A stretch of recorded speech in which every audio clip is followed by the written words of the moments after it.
What do you think the most out of touch is that you can be when it comes to a franchise? Because I think it might be when a Witcher star says that Henry Cavill's exit won't affect the show that much. She said she was very shocked when she found out because she'd done 3 seasons with him, and obviously it's sad because it's the end of an era, but at the end of the day, that's okay. The only thing she's concerned about is what comes next. You have the boy's magic. No, this magic belongs to no boy. Now, there are franchises where you've got a main character and different people come along and they put their own little spin on that character. Think James Bond or Doctor Who. But then there are others where the actor makes it their own and you can't really imagine other people taking over. For instance, Robert Downey Jr. in Iron Man, Tom Cruise as Ethan Hunt, or Henry Cavill as The Witcher. I mean, this is an actor whose performance of The Witcher was so iconic. Even the author came out and said, I was more than happy if Henry Cavill's appearance as The Witcher. He's a real professional. Just as Viggo Mortensen gave his face to Aragorn, so Henry gave his to Geralt, and it will be forever. Now, the author wasn't that keen on the shows themselves. When asked about the Netflix adaptations of his novels, he said, I've seen better,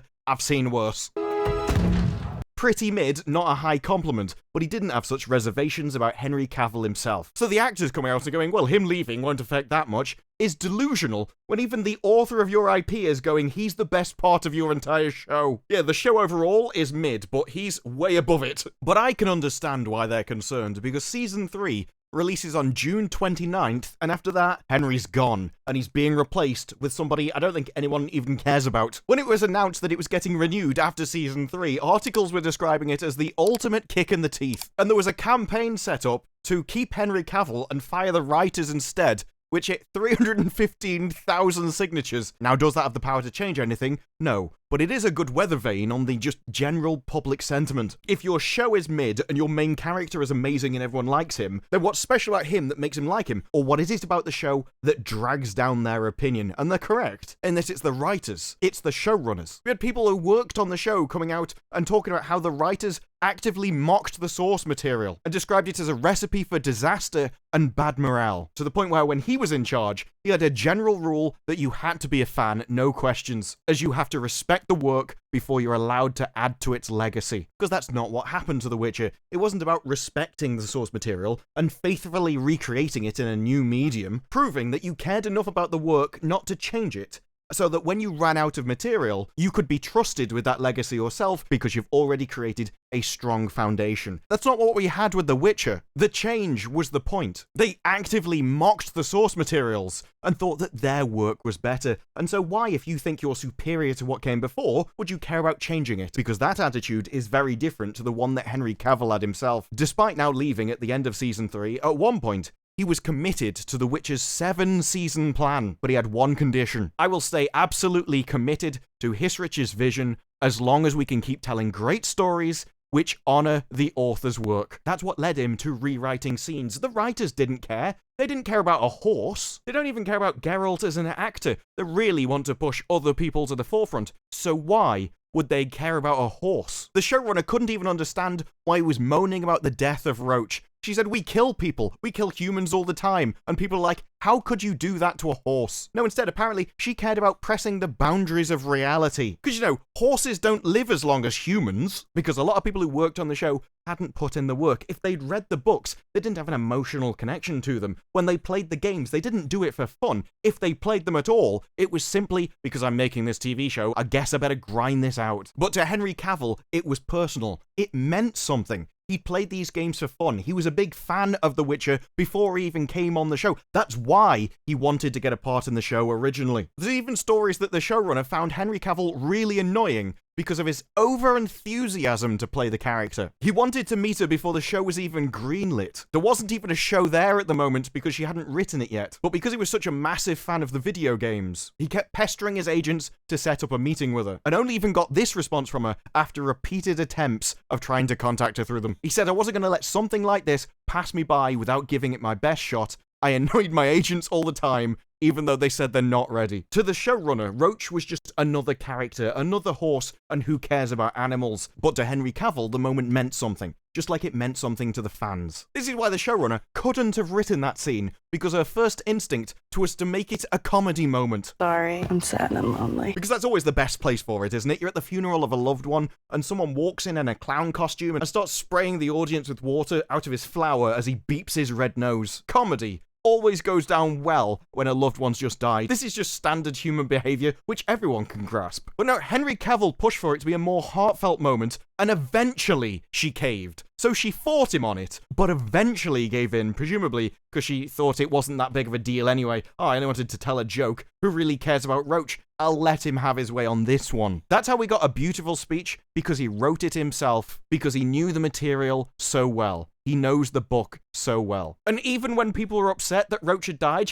well, there's going to be a new Roach. It's still going to be Roach. Look, I know your dog's just died, but don't worry, we'll get you another one. It's going to be exactly the same thing. It runs around and it's furry. Who cares? It's not just a lack of talent when it comes to something like this. It's the complete and utter disregard of people's feelings. I don't care about the source material, so why should you? It's either deliberately antagonizing your audience or the complete inability to understand that other people can actually care about something that you don't. And I think for a lot of Hollywood, that's genuinely the case, that they can't even comprehend somebody else feeling different about a topic. To them, it's just a horse, and if you don't see it as just a horse, then that's a you problem and you're weird. Why should we care about the weirdos who give a crap about the source material? Don't you understand? This is my work and I matter. It's a completely self-absorbed point of view to have. So with that in mind, that 7-season commitment that turned into a 3-season commitment makes a lot more sense. Henry Cavill wanted to honor the author's work, but that's not what he got, even though that's what the fans wanted. They don't care what the showrunner's vision is. They want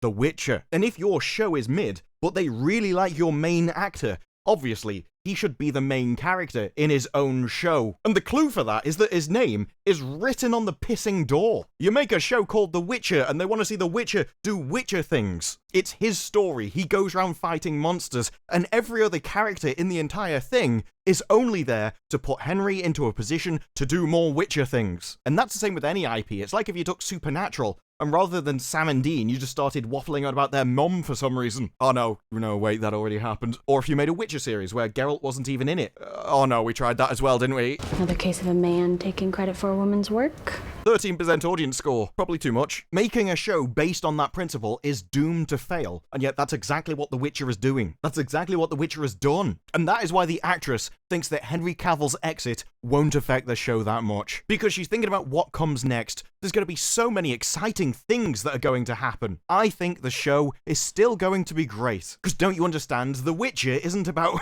The Witcher. Are you insane? No, it's not going to affect the show that much, because she feels like it's just so big and there are so many elements to it. That's why she thinks everything's going to be okay. There's just so much more to The Witcher that The Witcher isn't that big a part of it. They'll never know what you sacrificed for them. Because The Witcher has had Henry as a side character in his own series. Even on his own marketing material, he's a side character. He's in the middle position of a line of people. That means that they're the ones protecting him. This is the position the VIP who can't defend himself goes in. Point man, very dangerous position. At the back, you might get ambushed. But in the middle, you're the safest, because people have to go through the other two before they can get to you. The Witcher, Henry Cavill, needs protection from his side characters. And that's without just the general design perspective of your main character should be in the front. But hey, who cares about that, right? I mean, it wasn't even the worst one. I mean, in the next one, let's play a game of Where's Wally, or Where's Waldo if you're American, as we play a game of Where's Henry Cavill. If you look very closely, you may be just about able to spot The Witcher on his own poster. And once again, the main character is very much at the forefront of the work. Maybe that's why she doesn't think it's going to affect the show that much, because there's just so many elements to it. And after all, it's not as if he's the main draw to the series or anything. Don't you understand? The Witcher is about so much more than The Witcher. So now put yourself in the writer's and the showrunner's point of view. You've got this side character coming. And I know the show is literally named after him, but the actor, he just won't shut up. Hissrich said that Henry had presented a number of ideas for the show's 2nd season. He keeps sending me a lot of notes about Geralt's dialogue. Could he, first of all, say more? You do not get to choose. It's my show. Look, I know it's my show and all, and I don't want to put you out, but it would be nice if I could say something occasionally. I just get the impression that when the fans are watching The Witcher, maybe they want to see The Witcher sometimes. A show about The Witcher is what we would create if you cared about the actual IP and the games and what people actually wanted, your customer base. and a show which just had so many other elements to it, where the Witcher's guarded by your far more important characters. That's what you'd create if you were simply using the IP as a name in order to get your own show out there, one that you've made. Because we've seen how well shows do on their own. I love that you never make any effort at all. She did actually do an interview where she said there were going to be so many series with big gaps in that they were going to do one of these series between all of them. That you don't want your audience dropping off, and so you'd have to do other mini-series in the middle just to fill everything out. Be interesting to see if that continues after this. Is that a question? But no, don't you understand? It doesn't matter what the fans want. It doesn't matter what the source material says. Everybody was laughing and loving at Geralt's fuming. But Henry said that when you read the books, you spend a lot of time in his head. So, can we put that down on the page? Look, we're making a show called The Witcher. Can we put some of the books into it for once? Well, no, as it turns out, because it's not what she wanted. No, she wanted to tell a story about him becoming the father figure to Ciri. Alternate title would be, as was joked about on set very often, just like dad issues. It's a questionable choices. And so that's how things coalesced. We can talk about The Witcher, but only around Ciri, through the lens of Ciri, by getting him to open up about his heart to her. That's why things coalesced wonderfully, because it makes The Witcher reliant on somebody else to even exist in the show at all. And so how did we fulfill Henry's idea of, can I say more? Sure, we'll just get you to say it to the side character that I want to put at the forefront. That's how you end up with such a disaster as The Witcher, especially when you start talking out of both sides of your mouth. Like, oh, I just want to make sure the character and the books are done justice, said Liam Hissrich, the showrunner. Don't you understand? The Witcher in its 7 seasons would be a straight translation of the books, because there's just so much material, you don't need to start inventing anything to keep it going. But we decided to invent a load of new stuff anyway, I guess. You can understand with that sales pitch why Henry was on board, because that's exactly what he wanted. It's just not what he got. Every day he'd be faced with people who mocked the source material. He'd have to rewrite major scenes just so they weren't offensively bad. And even those he had to fight for so that she would eventually cave in. And to put that much effort in, that much care, be the one on the set that's correcting everybody, only to be told that you leaving won't affect the show that much. It's not only delusional, it is offensive. The fans liked Henry because he was the one saving the show, and now, well, everything's going to be Blood Origin, because there is no one to correct them anymore. There is no limitation on what they want. There is no one to correct the roach scene. Of course, they're excited to see where it goes now, because now we're not restrained. We won't have anyone causing trouble on the set. We've successfully annoyed him enough to leave. Someone who constantly spoke about how he wanted the seasons to stay truer to the books, only to have those desires be paid lip service to. Oh, this is the closest thing we've done as a one-to-one adaptation. Every single time,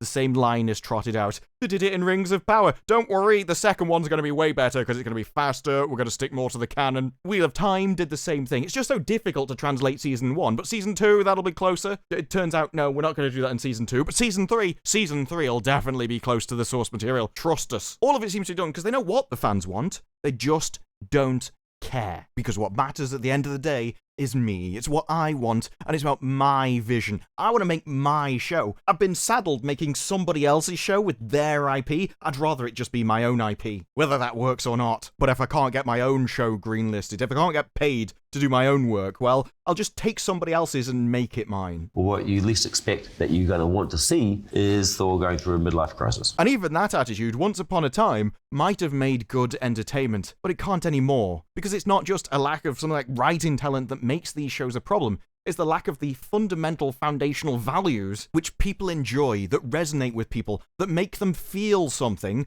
and makes them remember an IP, care about an IP, to the point where when a horse dies, they get really upset about it. If you don't have these values, the general public doesn't even recognize it, because you're coming from an entirely different, twisted point of view. Such as, the biggest danger is there are actually no good guys or bad guys. Yeah, because the battle of good and evil isn't something that resonates with every human on Earth. Oh no, what everyone really resonates with is, actually, there aren't bad guys. Morality doesn't really exist at all. No, that's just a social construct, and everything's grey. Yeah, it's probably not the people that are evil, probably just their circumstances. I bet their environment did it to them. The show aims to make it clear that there are no good guys or bad guys. Because don't you understand? The villains believe that they're doing the things that are best for them, their people and their land. I guess it doesn't really matter. It doesn't matter if somebody believes they're doing good. It matters if they are doing good. It doesn't matter if you think you're good. if you're evil, you're still evil. No, don't you understand? I mean, yes, he has been portrayed as an absolute zealot, a harsh and a terrible ruler, but you realise he just wants his daughter back. Oh, well, I guess that's fine then. Oh, look, the dude wants something. That excuses any reprehensible behaviour, because he wants something. You know, doesn't that just mean he's doing the same thing you are? Now, of course, there are the books, the source material, where actually it turns out that this guy wants his family back because he wants to keep it in the family, specifically, and he believes that doing that will save the world from destruction. But no, I mean, he believes he's doing good, and so that means he is, somehow? No, one of the reasons that entertainment has died isn't just a lack of talent, it's because it doesn't mean anything to the viewers anymore. Because how are you supposed to resonate with a piece of work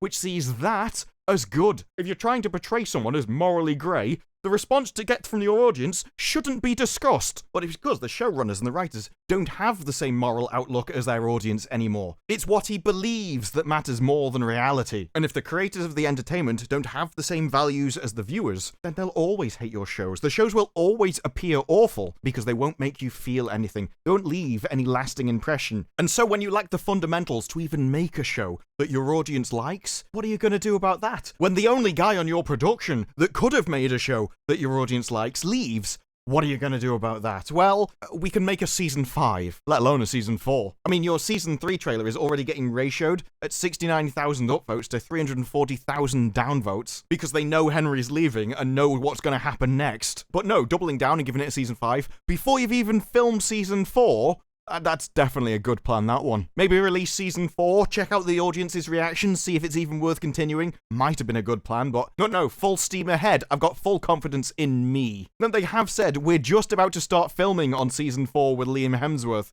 and there'll be a short gap and then straight into season 5. So we're not going to wait for the audience reaction, because really, we know what that's going to be, and it's not going to be good, so if we quickly film season 5, then Netflix will have to give it us. Let's make as many things as possible, as fast as possible, and rush them out the door, because if anyone has time to think about it, they're going to see this as a waste of money, and nobody wants it. Because despite all the statements to the contrary, I think everybody knows the truth. The Witcher showrunner teaches reasons about why Henry Cavill left. I have a lot to say, but you'll have to come back in about 6 months when she's ready to talk. That was actually on the 16th of December, so 6 months from that would be in about 2 weeks. Kinda think that's not gonna happen. Because can you imagine what she would say anyway? Every story has 2 sides of it, and we know what that one's gonna be. We had her original programming, where they thought the best way to advertise it was, well, you know, I mean, it's got a deaf character in it. And we added other elements to it as well, just so we can say if you didn't like it, you're a bigot. There were quite a few bigots in the audience, and the critics, though, actually. Because I think everybody knows the story, and you can imagine what that would look like from their perspective. You've got this guy, Henry Cavill, where for him,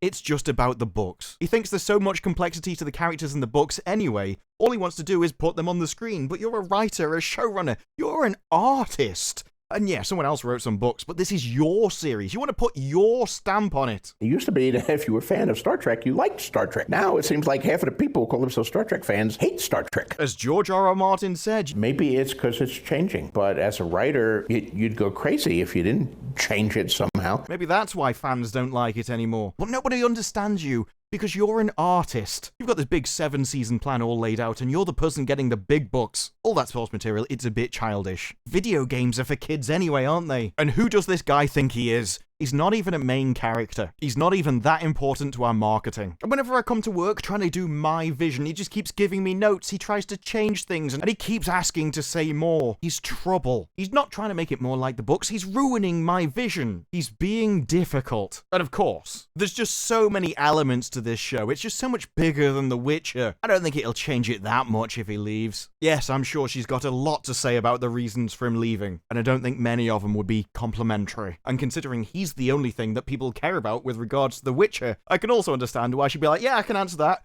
It's some far distant thing in the future, because that is a conversation that wouldn't go down well with people. No, The Witcher without Henry Cavill is an IP without its soul. You're missing The Witcher, and Hemsworth coming in might have big shoes to fill, but it's not going to be a fair comparison, because there will be no restraining influence now. He's brand new coming into a series where they've already made 3. He'll be downvoted from everything, have the power to change nothing, and their vision will be complete. The same vision that made a 13%. It's no wonder they want to rush out season 5 just after season 4 without seeing the audience responses, because now The Witcher is an IP without its soul. Henry Cavill is what gave The Witcher what little soul it had, because he was the only one dragging it from the books into the series to begin with. And The Witcher, without Henry Cavill, is like a Witcher beer without any alcohol in it. What's the point? I'm not joking, Geralt's Gold is actually a beer that they're making in collaboration with the show. And my favourite part is it starts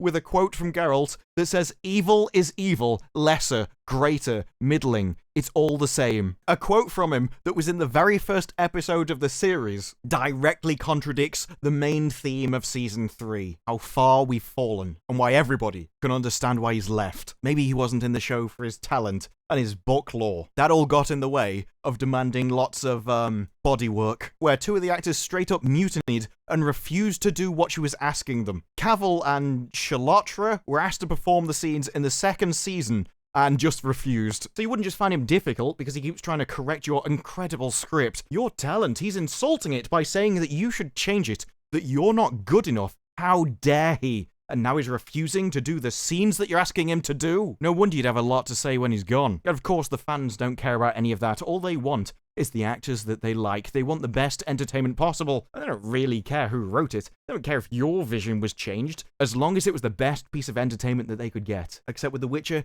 that's not what they got. And for season 4 and season 5, it's gonna jump off a cliff from here. Because any problems that we had when Henry Cavill was still there, battles that he would have lost, things that he couldn't change, or things that he just didn't have enough capital in order to alter, they're all gonna get 10 times worse. Because now the floodgates are open, and it is the complete, unrestricted vision of Hissrich herself. But those are just my thoughts. What are yours? Let me know down in the comments below. Like the video if you like the video, subscribe, more videos like this in the future, and I will see you in the next one.